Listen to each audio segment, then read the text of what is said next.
Good morning and welcome to this public meeting of the Northern Beaches Local Planning Panel, which is being live streamed and recorded. Would you please turn off or silence your mobile phones if you haven't already done so. My name is Peter Biscoe and I am the chair of the panel and a former judge of the Land and Environment Court.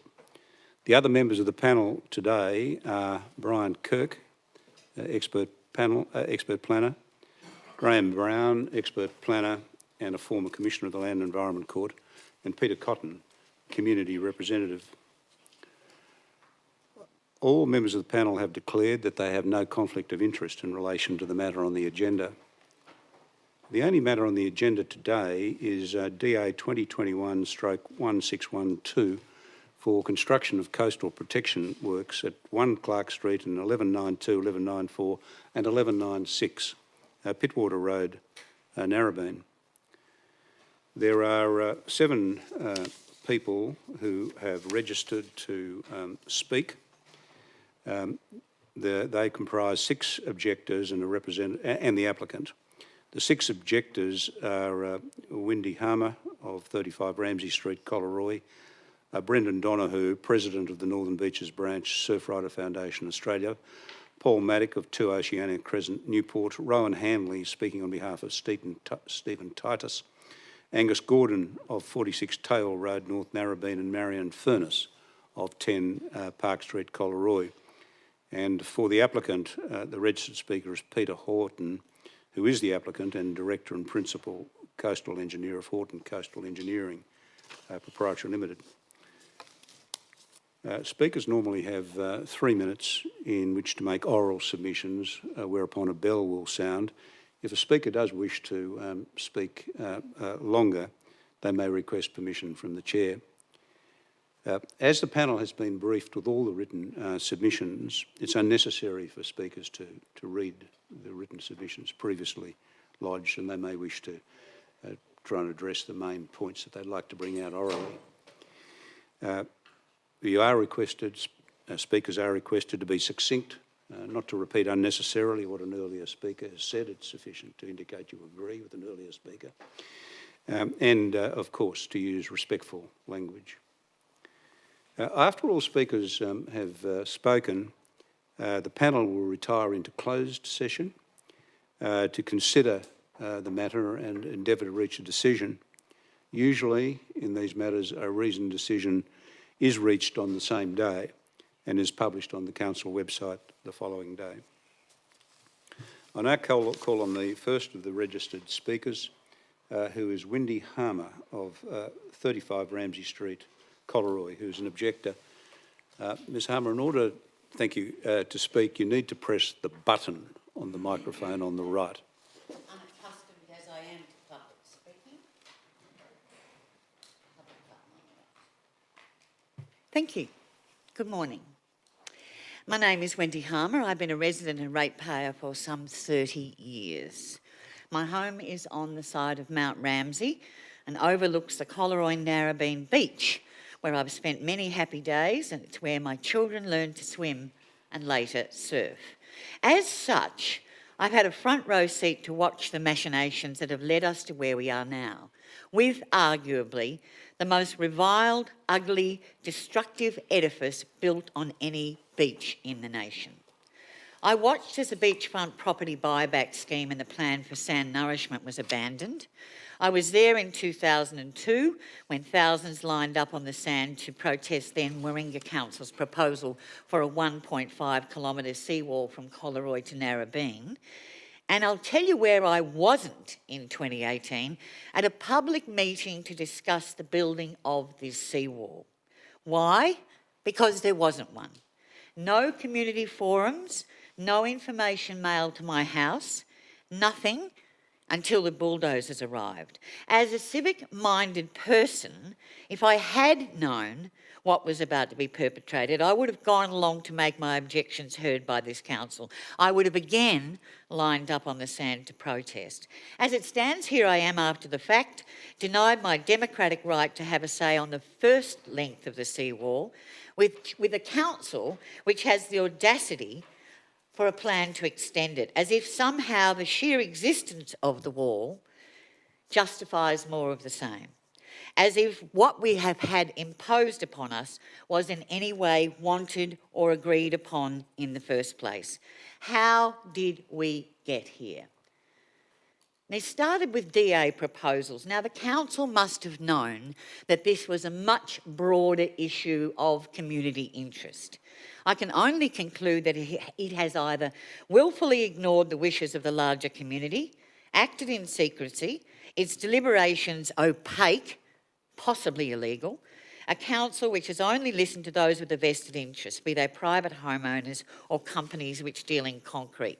As a journalist and broadcaster, I have written at length on this issue for the Guardian newspaper, canvassed it on ABC radio for some years. I have never once found an elected member of this council willing to put their hand up to publicly own the decision to build this monstrosity. As the saying goes, success has many fathers, failure is an orphan. Would you like a little more time? Yes, another minute perhaps. Yes, please go ahead. I also share the images of the seawall on social media, and I'm always overwhelmed by the questions: who did this, how, why, where, followed by outraged, shocked comments on its sheer, overwhelming ugliness, like something built in a war zone only lacking gun turrets. Did the council, I ask you, ever consider aesthetics in its deliberation? You would think that with the name Beaches Council, there would be a recognition of the custodianship we have of our extraordinary natural beauty. And you would think such a council would do everything in its power to protect and nurture our precious stretches of sand and ocean, renowned worldwide as a mecca for surfers and tourists. How did we end up settling for the worst option available? I just want to make one further point. I was shocked to hear that as recently as 3 weeks ago, one very senior councillor had not even visited the site to experience its impact on the beach. My children won't get to spend their days on Collaroy Beach because science tells us it will be gone. There'll be a wall, diving boards into deep water from private properties and nothing else. And I'll make sure my children know it was because of the Beaches Council, which back in 2023 favoured private over public amenity, ignored world's best environmental practice, and inflicted irreversible harm on their precious heritage and signed the death warrant for the beach. Thank you, Ms. Harmer. Does the panel have any questions of Ms. Harmer? Thank you. Thank you. The next registered speaker is an objector, Brendan Donoghue, President of the Northern Beaches branch of the Surf Rider Foundation Australia. Mr. Donoghue. The alarm goes off with 30 seconds to go. Oh, does it? Right, thank you. Yes, Mr. Donoghue, is your button pressed? I think it is. Is that? That's on? Yep. Thank you, Mr. Chairman. Firstly, from Surf Rider Foundations, we do at every meeting, we acknowledge the traditional owners of the country, Carrigal and Carrigal people. Surf Rider Foundation has had a long and abiding, detailed involvement in this issue. In 2002, for those of you who are not aware, this is what happened on that beach when council was proposing to build a seawall. Over 2,500 people lined that beach to express their repulsion. This apparently has been totally forgotten by this council. In the previous seawalls that we're not using, I know this is not about them, but the proponents have the audacity to suggest that that was okay. There were 10 submissions for the first block. That's that much of that line. In 2 days, we got to that much of that line. These people have never heard about this issue. Now, the thing at stake here under the Act, and I'll read the first object of the Act, and I'm sure you're all aware of it. By the way, I'm a qualified town planner. I did the University of New South Wales 5-year degree many years ago. My thesis was actually on dune restoration, ironically, that the Warringah Council was undertaking at the time. That was 1982. The first object of the Act is to follow the principles of ecologically sustainable development for the social, cultural and economic well-being of the people of the state, and to protect and enhance natural coastal processes and coastal environmental values, including the natural character, the scenic value, the biological diversity and ecosystem integrity and resilience. Now, if what is proposed here does any of that, I am astonished. It is great to be back at a planning panel. We were involved very much in the development of the Coastal Zone Management Plan. My involvement with Surfrider dates back 25 years. I've been president. We're not a bunch of bong-smoking surfers that sit around. This is our last agenda. We go through things methodically. We have provided this council incredible service if they hadn't seen us as an adversary, if they'd used us as a consultant. If they'd used us as a consultant, I can promise you we'd have a far better outcome for both residents and community. 25 years is obviously going to be hard to compact to 3 minutes. It's almost there. But any council of any competency could not have put this report in front of you. There are so many holes in it. I would implore you to read our report, which is lengthy but considered. And it proves beyond doubt that all sorts of issues were not taken into account. For instance, compared to existing conditions on the beach is a total furphy. What is on the beach currently is totally illegal.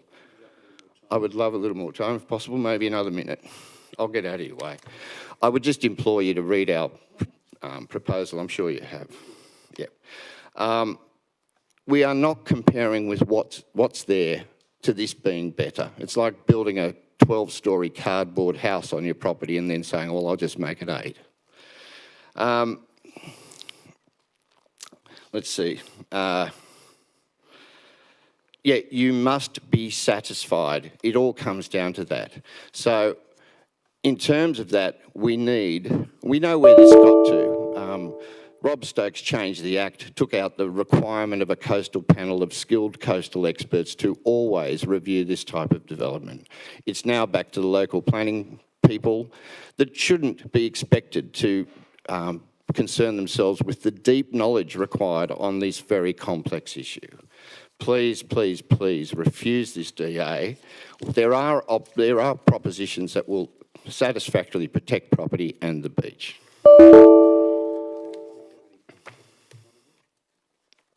Could I just end with one silver lining is that Surfrider's next year's calendar. It's called Collaroy, where the concrete meets the sand. We've got the first draft of it.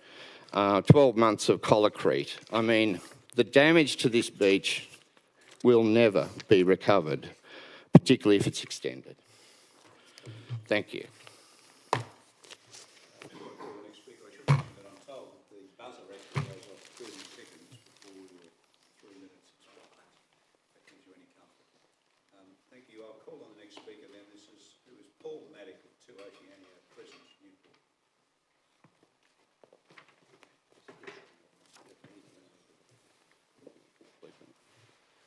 Lights Yes. on, so good to go. Yes, thank you, Mr. Maddock. Thank you. Good morning. My name's Paul Maddock. I've been a regular surfer along the Collaroy to Narrabeen stretch of beach since the early 1970s. Let me say at the outset that I can understand the desire of beachfront property owners to want to protect their homes. However, this protection should not come at the expense of the long-term future of the beach. Collaroy to Narrabeen is amongst the most studied pieces of coastline anywhere in the world. Developments here have the potential to set precedents for other coastal communities in Australia and internationally. Despite this, Council has managed to endorse the worst possible protection works option in terms of impact on the beach. I'll now discuss the so-called consultation process that led up to the building of the first 2 sections of vertical seawall, as these provide context to the DA being considered today. Council have stated publicly that there was comprehensive community consultation in both 2014 and 16 in relation to Council's Coastal Zone Management Plan, as well as more recently for each of the DAs in line with our normal notification process.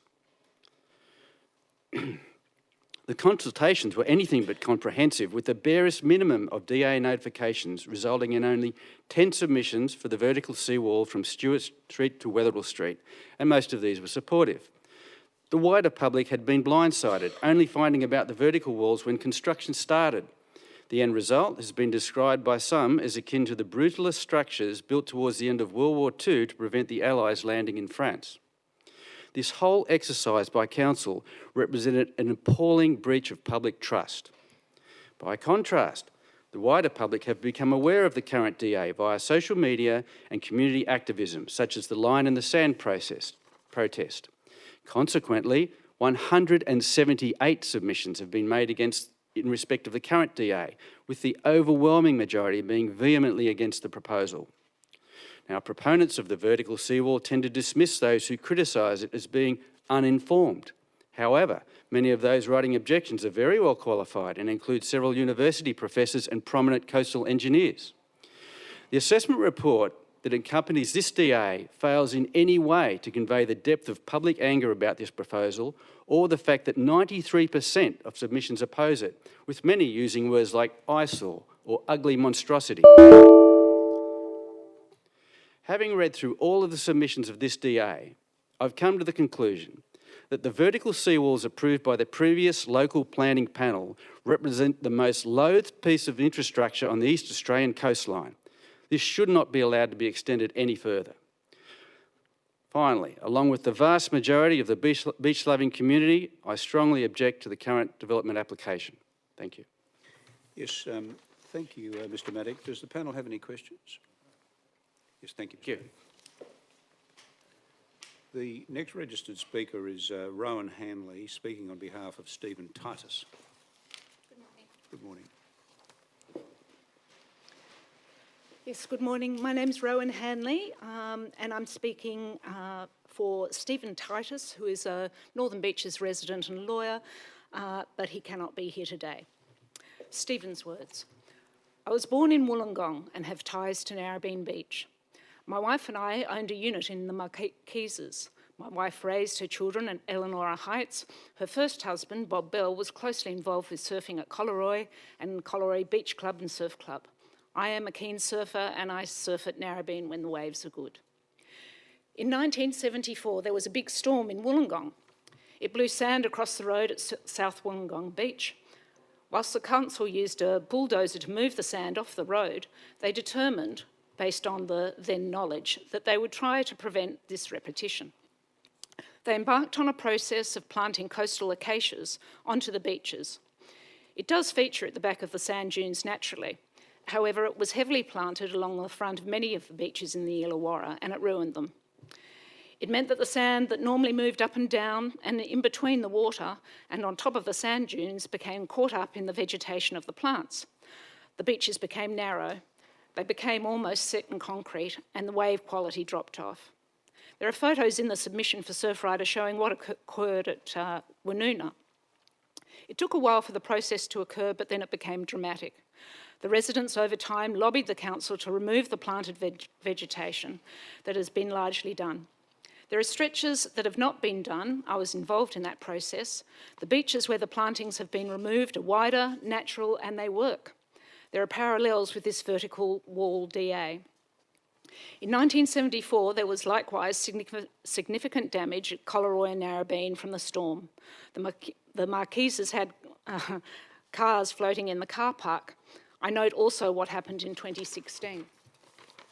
As a keen surfer, I've always known that changing the form of the beach disrupts the natural processes. I knew that there were proposals to protect the properties that had been adversely affected in 2016 at Narrabeen. I was astounded to learn that development consent had been given to vertical walls and to see the vertical walls on the beach. This occurred during COVID and no one knew. I know generally and from my own research that there should always be a sloping or a revetment wall on a beach if the wall is in an active beach zone. A wall that is never touched by waves, possibly 50 metres away from the shoreline, has little impact. However, where storm, Surge and high tides and wave action can cause waves to run across the beach. Putting a vertical wall into that area adversely affects the beach. The statements put forward by Mr. Horton that the accepted scientific consensus that putting up a vertical wall on the beach causes no harm is not correct. He refers to a 1996 paper. I have read that paper, and all it really does is analyse some 40 other papers and says there is real uncertainty about the effects of seawalls on beaches. May I have another minute, please? Yes, certainly. Thank you. There is later material from Carly in 2010 and from the New South Wales Department of the Environment, Climate Change and Water in 2011, which says that the physical impacts are likely to differ between different seawall construction types and slopes: vertical versus sloping, smooth versus rubble, overtopping versus non-overtopping, and this is part in due to different wave absorption and reflection characteristics. If a wall is in the active beach area, also called the beach fluctuation zone, then it has an effect on the beach. Nearly finished. A vertical wall is reflective, a revetment wall is dissipative. A vertical reflects the wave energy and causes scouring. The statements made by Mr. Horton in relation to the findings by MHL are incorrect. You need to read all of the MHL reports. Mr. Horton, who spoke to the current owners of the units at Marquises, was an advocate of this proposal. He was dismissive of our opposition, saying that it was driven by misinformation. Homeowners are entitled to protect their property. Historically, they had a slope down to the beach. The vertical wall takes property to the edge of their boundary. They gain more than what they had beforehand. A revetment wall, properly engineered in construction, allows the normal flow of sand to the beach and will continue and still provide protection.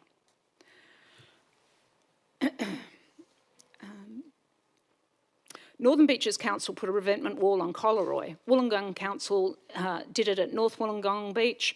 Shell Harbour did it at Warilla Beach. The one there is said to be some 3 metres thick. There appears to be an ability to put in a sloping wall which is not too thick, which does not adversely affect the beach and still allows the landowners to enjoy their property.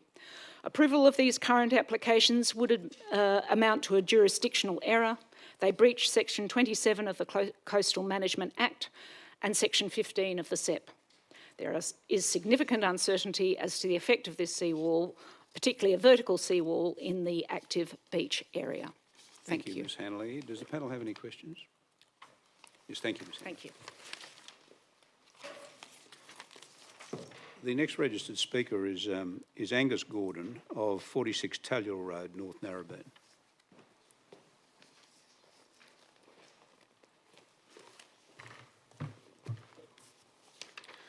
Thank you, Chair. Thank you, gentlemen.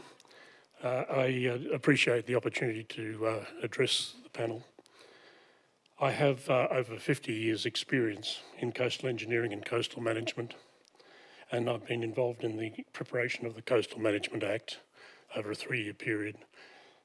I've been involved, in fact, with Collaroy and studies of Collaroy since 1967, so a very long time. The proposal before you requires the consent authority to be satisfied to the access issues raised in Section 27 of the Coastal Act and the hazard issues as per 2.12 of the new CEP. If satisfaction cannot be achieved, then both the Act and the CEP state that the consent authority must not issue a consent, and the key word there obviously is must, and that was specifically built into the Act. The problem facing the panel is that the material available to you is demonstrably incomplete. In places it is quite inaccurate and also misleading. So it does not provide a sound basis for a consent authority to be satisfied. Unfortunately, I don't have the time to go through all the examples. There are many. Just one is the reference called to the definitive paper that was just mentioned by Krause and MacDonald. The paper actually points to the lack of definitive information and identifies numerous recommendations for future work. But it's the first conclusion that's pertinent here, and that is it states that a seawall protects properties, not beaches. The documents available to the panel rely heavily on work undertaken by the Manly Hydraulics Laboratory, which I have here. This was based on modelling which MHL recognises in a number of places throughout the report has its limitations. For example, MHL made it clear that the results for their modelling was based on information available only for the previous 10 years. However, they point out that the major storm event which occurred during that period was not included in their results.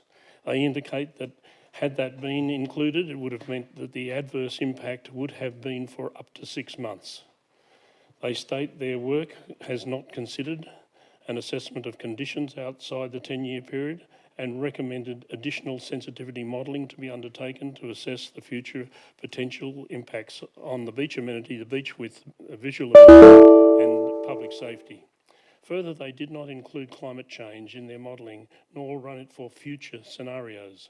So there are significant limitations to their work, which I say they recognise. Fortunately, the panel doesn't have to rely on the modelling and opinions relating to the performance of vertical concrete walls on Coleroy Beach. All it has to do is to look at the existing wall, which was based on the same information and opinions, to see that the science and studies behind predicting the adverse impacts of a vertical concrete wall on a public beach is unreliable and overly optimistic. So basically, Section 27 of the Act clearly applies, and the information available does not support the granting of consent. In regard to the SEP requirements that the wall not have an adverse impact on the existing land or other land, that is the public beach, the wall clearly falls within the beach fluctuation zone defined in the Act and therefore must adversely impact coastal processes. The underlying assumption adopted by is that Coleroy Narrabeen is a stable compartment. This is readily demonstrably false. And so the understanding of coastal processes relied on by the various consultants is flawed, leading to a lack of ability to assess the impacts of the proposed seawall, and hence the panel doesn't have the necessary information to be satisfied in regards to Section 212 of the new SEP. Thank you. Thank you, Mr. Gordon. Does the panel have any questions? Just one. There's been talk of a revetment or a sloping wall. Wouldn't that cut into the beach area and provide less area for the beach? The interesting thing is that I prepared a report for Warringah Council back in 1985, and in which I recommended a revetment wall along this area. A revetment wall can extend under the beach if necessary, the toe of it, but of course Mr Britton in his work points out quite rightly that at Coleroy there's actually an underlying sandstone base through much of the area, and so therefore the need for an extensive toe, which one would normally put into a revetment wall, isn't there. As to whether it would extend some little way, and I say little way under the beach, not on top of the beach, that's possibly the case, and in fact I've been arguing for many years now that the Crown Lands needs to look at that issue. Council has already approved and put in place revetment walls that do go under the beach, and there's in fact walls were built after 67 and after 74 that extend under the beach, but most people don't know they're there for that reason. So I don't believe there's a problem there other than a perception problem, but I'm not seeing any adverse reaction whatsoever from the community or anybody to a wall that extends under the beach a small distance, which is what would be required to be able to produce the revetment wall you would need in this particular case. If you're going to have a vertical wall, then really if you look at the processes, if you look at what's there, the wall would need to be set back about 10 metres from where it's currently being shown on the proposition. So 10 metres into the private land? Yes. Okay. Thank you. Thank you very much. Thank you. Yes, thank you, Mr. Gordon. That takes us to the next registered speaker, and then the final objector who's registered to speak, who's Marion Furness of 10 Park Street, Coleroy.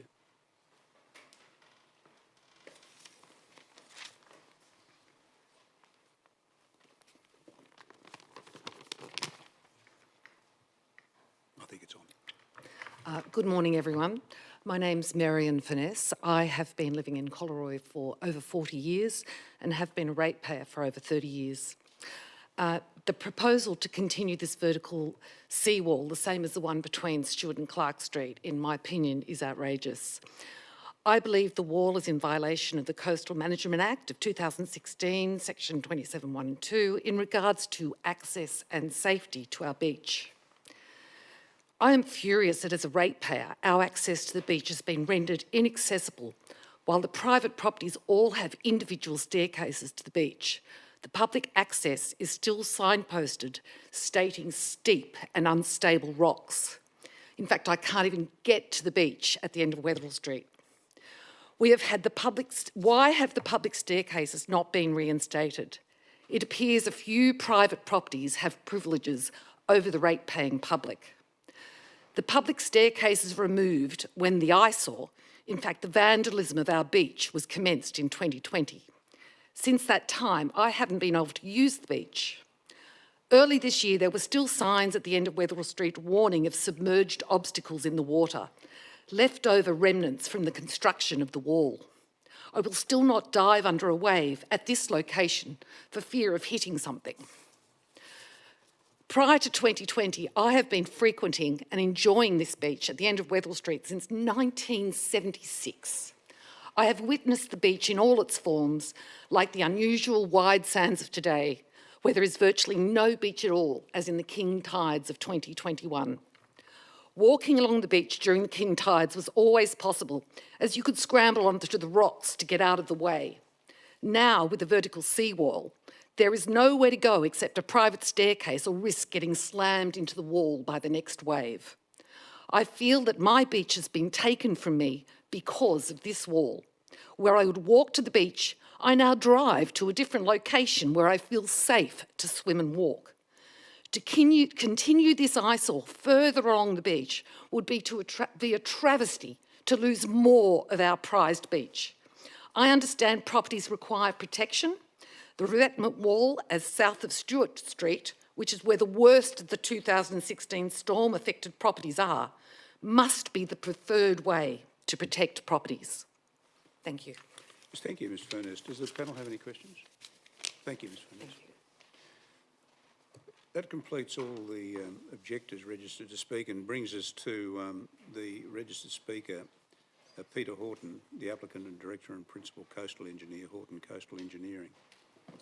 Mr Horton.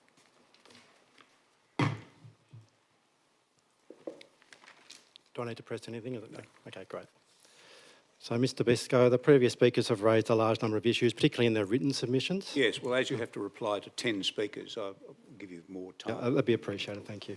Look, I understand the passion of our objectors. Of course, they do not want to see beach amenity at Narrabeen Beach diminish, nor do I. I'm a member of the Northern Beaches community. I'm a ratepayer as well. I attend an Anglican church within a few hundred metres of the subject site. I'm the president of a local cricket club. I have friends who are members of the objecting organisations. I have a professional code of ethics to abide to. As you're aware, Mr Biscoe, Mr Kirk, Mr Brown and Mr Cotton, the proposed seawall is entirely on private property. It's located 5 to 10 metres landward of an existing seawall. It is simply replacing an existing substandard seawall that has been in place since the 60s at a location further landward than the existing wall. It removes the issue of debris and undersized boulders entering the beach system at times of storms as occurs at present, and the potential demand on emergency services and council to evacuate the properties at times of storms, plus the real risk of people's homes being catastrophically damaged by storms. The proposed seawall gives the public the entirety of the public beach it owns for public purposes. What I will talk about today is the written submissions on the DA made in recent days, which besides my own comprise the 4 submissions, namely from National Surfing Reserves, North Narrabeen Board Riders, Surf Riders Northern Beaches and Mr Gordon. I will not spend much time responding to the recent submission of Surf Riders Northern Beaches. There is a section that purports to be legal advice that is not attributed to any person or firm, with 67 paragraphs listed. This commentary is disjointed and so preposterous at some occasions it would take me hours to respond. I was glad to see that a lawyer considers that in statutory interpretation a vertical wall is not a seawall at paragraph 5. So does that mean we don't have to consider section 27 of the Coastal Management Act anymore? And considering that at paragraph 15 the lawyer thinks that a vertical wall works in the same fashion as a coastal acacia planting, perhaps the panel would be convinced that we describe the proposed works as landscaping instead. I jest. Surfriders Northern Beaches is espousing rock revetments as the coastal protection solution at Collaroy Narrabeen Beach when they opposed such a proposal in 2002. It is quite ironic that if they had not opposed this, we may have ended up with rock revetments extending onto public land, the very things they desire now. From complete opposition in 2002, we now have this romanticised view of rock revetments, that they somehow impact beach behaviour, public access and public safety, less than a vertical wall. Have we forgotten how the rock revetments constructed in the past have impacted on a longshore beach access for decades on public land? To respond to the two submissions from National Surfing Reserves and North Narrabeen board riders, they may desire rock revetments on private property, but this is not possible to achieve, as there is simply not enough space to fit a rock revetment on private property for this DA. Extending a rock revetment onto public land is also not possible, as Crown Lands clearly advised me that they would not give landowners consent for such works on Crown land at this location. And I cannot see how that would be desirable or permissible anyhow, as a revetment would extend further seaward than the existing rockworks. National Surfing Reserves notes concerns that with exposure to large swells, waves can hit the vertical wall, the sand is removed, and it is impossible to walk along the beach in front of the seawall. This is the same situation as at present, except that the proposed wall is 5 to 10 metres landward of the existing revetment and entirely on private property. National Surfing Reserves also states that surfers will be confronted with a 5 metre high vertical concrete cliff at the end of a ride. The exposure of surfers to a hard structure at the end of a ride with the proposed wall is the same situation as at present, albeit the existing revetment is 5 to 10 metres further landward, and this would not be a regular occurrence. North Narrabeen board riders state that the North Narrabeen surf break has already been impacted in a negative way by the construction of the new vertical seawall. This claim is provided without any evidence or data, and I do not follow how that would be possible from a coastal processor's perspective, as the existing and proposed seawalls would never affect the wave climate at that location and do not lock up any significantly different volume of sand compared to the former rock revetments. The North Narrabeen break is located about 2 kilometres north of the subject properties.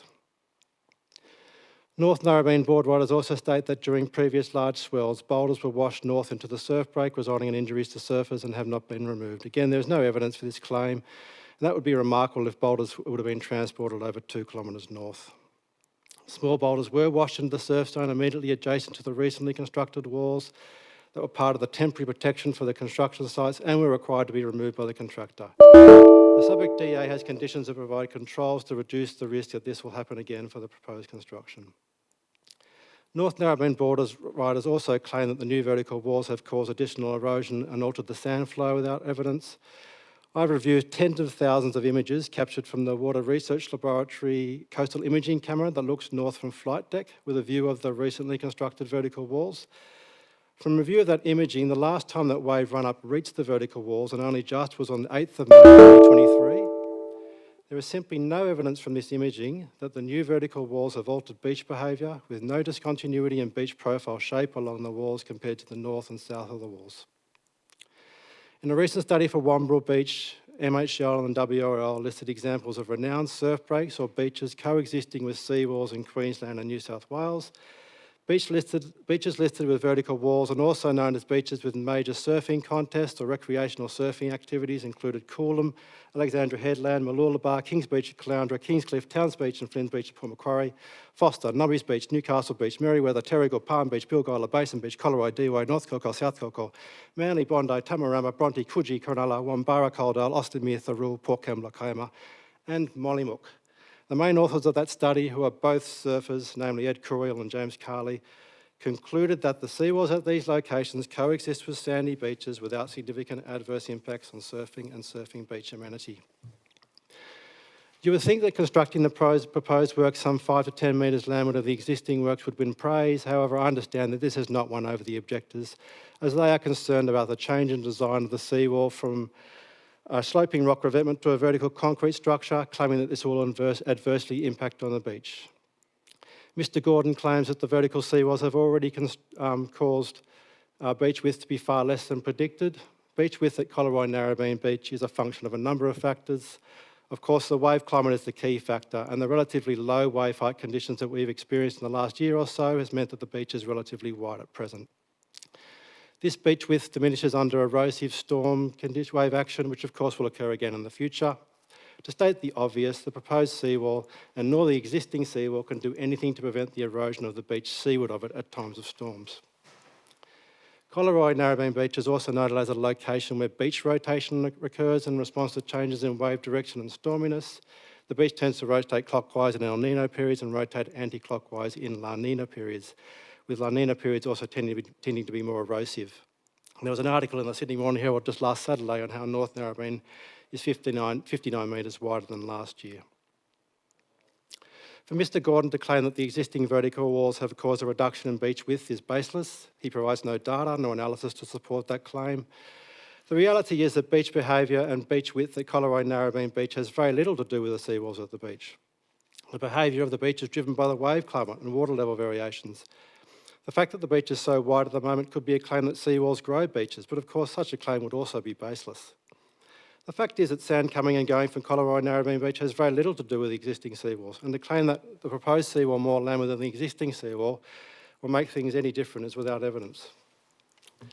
There will be times when the beach has zero width seaward of the proposed seawall, as there have been times in the past when the beach has had zero width seaward of the existing seawall. Mr Gordon claims that we are confused and think that beach access is only about getting to and from the beach and not along it. The focus of my DA documentation was certainly on access along the beach, and we have undertaken analysis to demonstrate that the proposed works will be well landward of the long-term average mean high water mark over the life of the works. We are not confused at all about beach access. The simple claim of ours is that the proposed works are entirely on private property and 5 to 10 metres landward of an existing rock wall. How can they impact on alongshore public beach access as no part of the works is located on public land? Surely they improve alongshore public beach access so they are located 5 metres to 10 metres landward of existing works. I am no legal expert, but the notion of Mr Gordon that the works should be further landward to provide greater public access seems to ignore that the public is not legally entitled to access private land without owner's consent.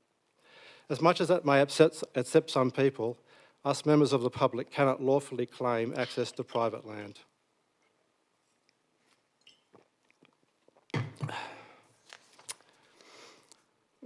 So my claim is that beach behaviour at Collaroy Narrabeen Beach has very little to do with what is onshore, i.e. the presence of seawalls, and everything to do with what is happening offshore.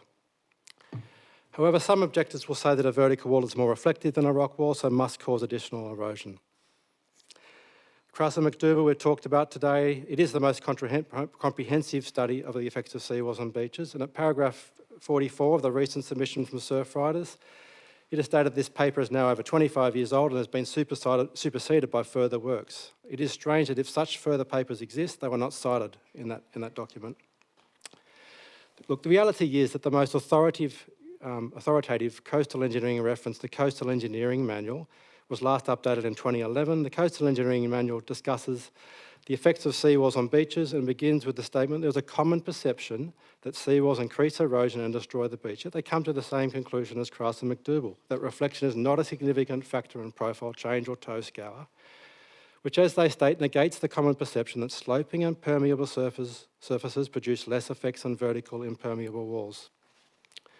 In the Coastal Engineering Manual, it is stated there is no known data or physical arguments to support the concerns that seawalls cause the beach profile to steepen dramatically, or that seawalls result in a greatly delayed post-storm recovery, or that seawalls cause an acceleration of beach erosion seaward of the seawall.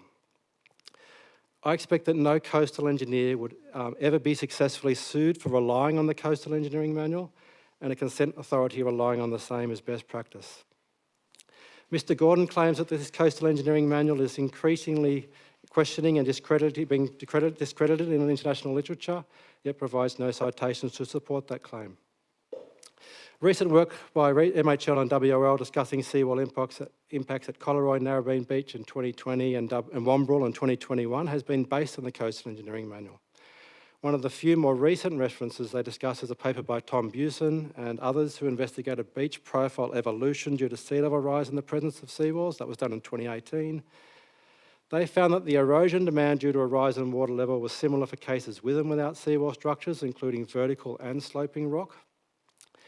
Little differences in profile response were observed between vertical and sloping rock seawall test cases, and in the words of MHL and WRL, implying benefits of vertical walls with inherently reduced footprints and more landward proximity, as is proposed here. I'm almost there. Mr Gordon notes that Narrabeen Lagoon is a sand sink. Whether Narrabeen Lagoon is cleared of sand or not in the future is irrelevant to the subject DA. The public safety of the works and lack of impact on a longshore public beach access in no way relies on those clearance works being undertaken.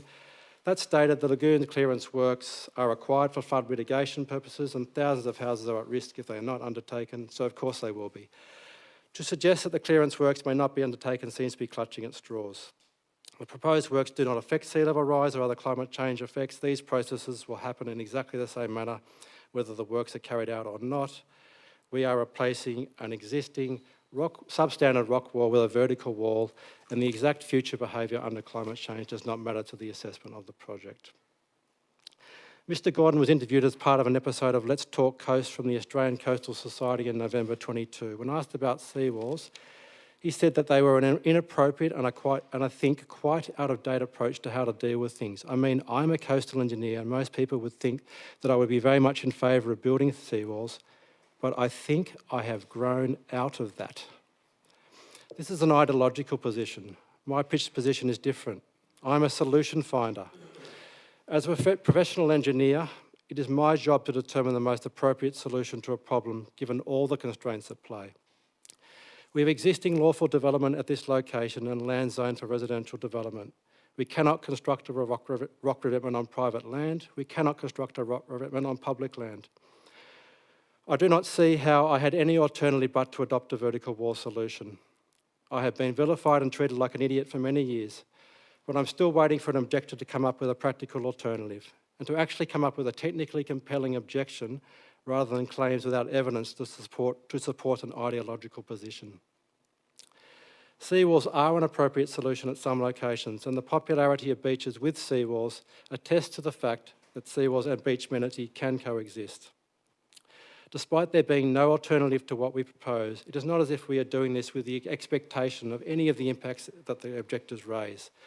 The project vastly improves the existing situation. I'm not asking anyone to grin and bear it. At Collaroy Narrabeen, we have a beach where seawalls have been determined as the preferred management solution in the gazetted Coastal Zone Management Plan. Mr Gordon was one of the authors of that document and I was the lead author and the project manager. Our team includes Sue Francis, a planner whom the panel would know, legal expertise from Wilshire Webb, coastal engineering expertise from Greg Britton, an economist and an ecologist. We determined that upgraded coastal protection works combined with appropriate development setbacks was the preferred management option for the section of beach where the subject DA is located. We looked at many other options including property buyback and plan retreat and they were simply not practical. Mr Gordon may have grown out of the adopted CZMP management action and think it is out of date, but there is no alternative and the CZMP is gazetted.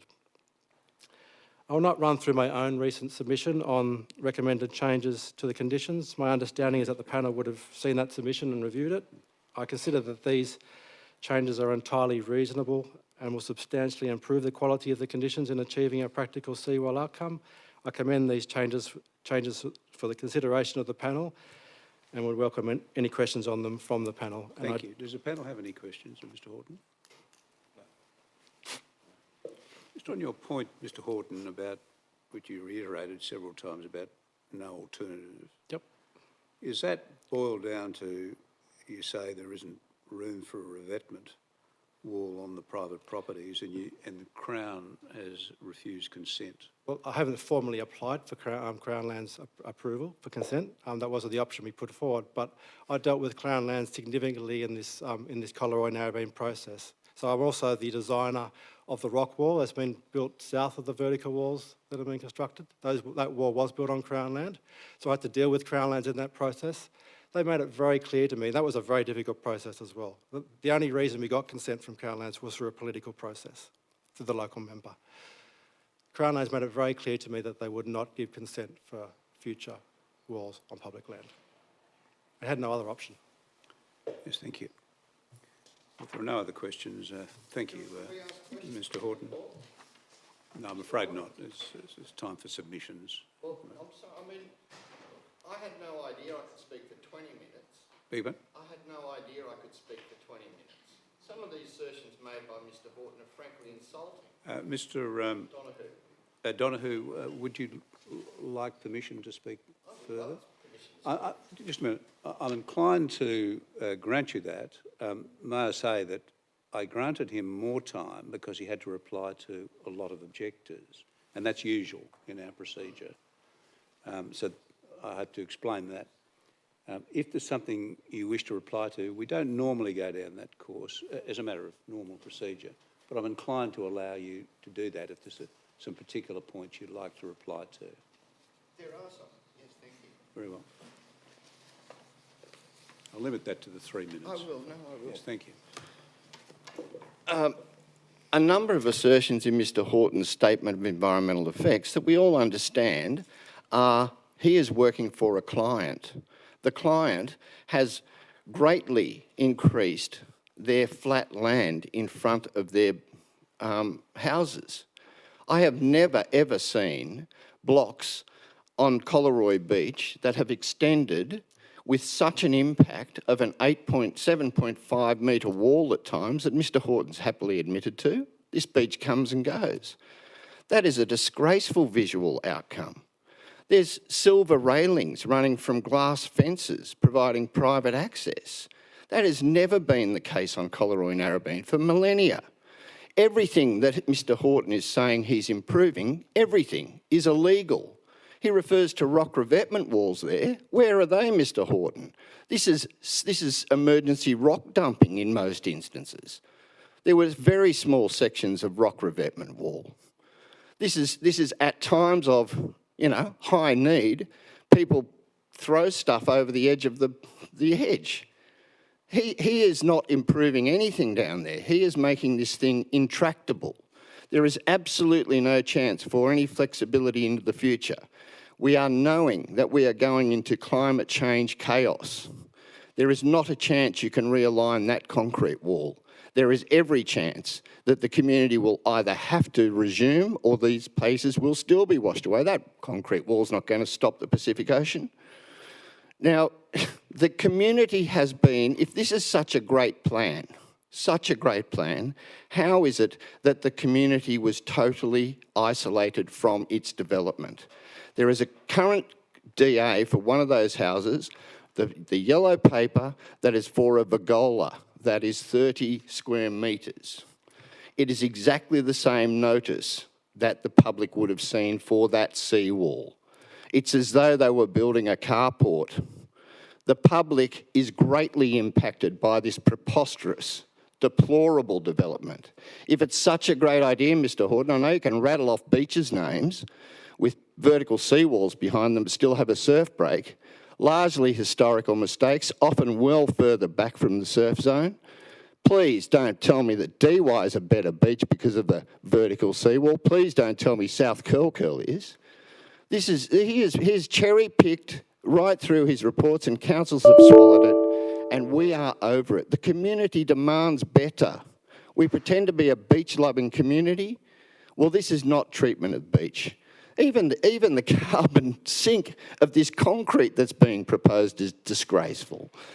Please, please, please deny this DA. Thank you for your time. Yes, thank you. Well, that concludes all the...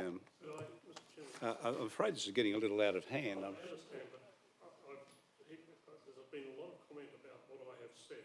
Yeah. All right, I'll give you a short opportunity, and I'm afraid that'll have to be it. Panel, I went to a lot of trouble not to attack Mr Horton. I did so for ethical reasons, and I find it really quite objectionable that he has chosen to do what he has done. And there are a number of errors in what he's saying.